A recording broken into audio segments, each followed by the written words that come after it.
Okay, so this is our Tesla adapter, and that is our F-150 Lightning, and obviously those two do not work together unless you have this little adapter.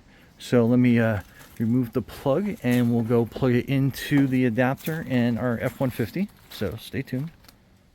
Okay, so this is the Tesla power plug, and then this is our adapter. So that's going to plug into the F-150, and that side is going to plug into the Tesla plug.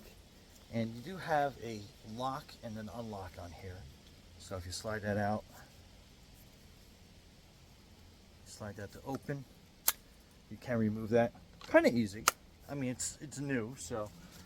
And then you basically are plugging this end in to your Lightning, and then it will automatically connect, and then it'll start charging. And then when you're done charging, you basically just push that button that pulls that, and then like I said, you hit open, and then a couple wiggles, and that comes out. But yeah, that is your Tesla and F-150 charging adapter.